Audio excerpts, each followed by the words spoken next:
നിന്റെ അമ്മ വയസ്സാം കാലത്ത് ജയിലിനകത്ത് കിടക്കണോ അതോ ഞാൻ പറയുന്നത് നീ അനുസരിക്കുന്നോ അത് പറയും.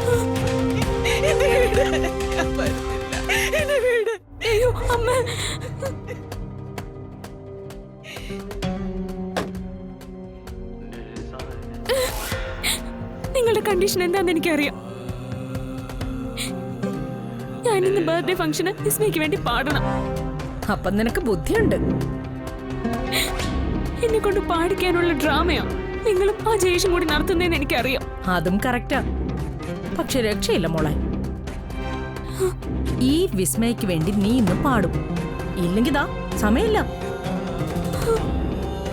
എന്റെ ദൈവമേ, നിന്റെ അമ്മയുമായിട്ട് പോലീസ് ജീപ്പ് ദാ നേരെ കോടതിയിലേക്ക്.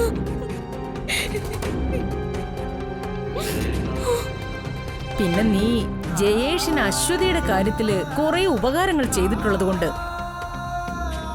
ആ സൈഡിൽ എനിക്ക് ഫുൾ സപ്പോർട്ടാ. നിന്റെ കുടുംബത്തിന്റെ അഭിമാനം, ചിലപ്പോ നിന്റെ അമ്മയുടെ ജീവൻ, അതെല്ലാം നിന്റെ തീരുമാനത്തിന്റെ അടിസ്ഥാനത്തിലാ.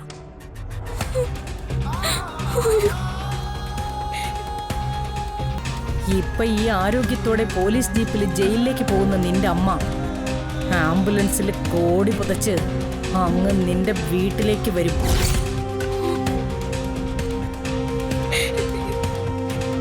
അതിനുള്ള ഇൻഫ്ലുവൻസും ക്യാഷും ഒക്കെ എനിക്കുണ്ടെന്ന് നിനക്ക് നന്നായിട്ട് അറിയാം. ദാ നിന്റെ അമ്മയെ നീ അവസാനമായിട്ട് ശരിക്കൊന്ന് കണ്ടോ? ഇനി ചിലപ്പോ നീ അവരെ ജീവനോട് കാണില്ല.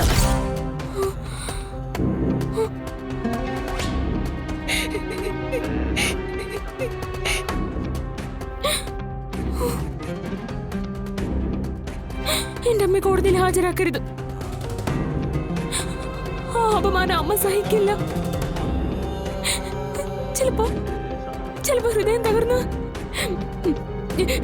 വേണ്ട വേണ്ട, ഞാൻ പാടാം.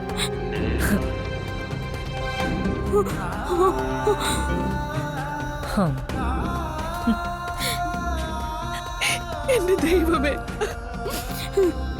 എന്റെ അമ്മ എനിക്ക് വലുത്.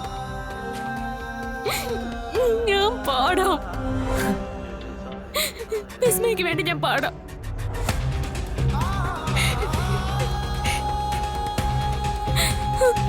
അമ്മയെ കോടതി കൊണ്ടുവരുന്നെന്ന് പറയാം. ഓക്കെ, സമ്മതിച്ചു. നിന്റെ അമ്മയെ കോടതിയിൽ ഹാജരാക്കുന്നില്ല. എസ്.ഐ. ജയേഷിനോട് ഞാൻ പറയാം.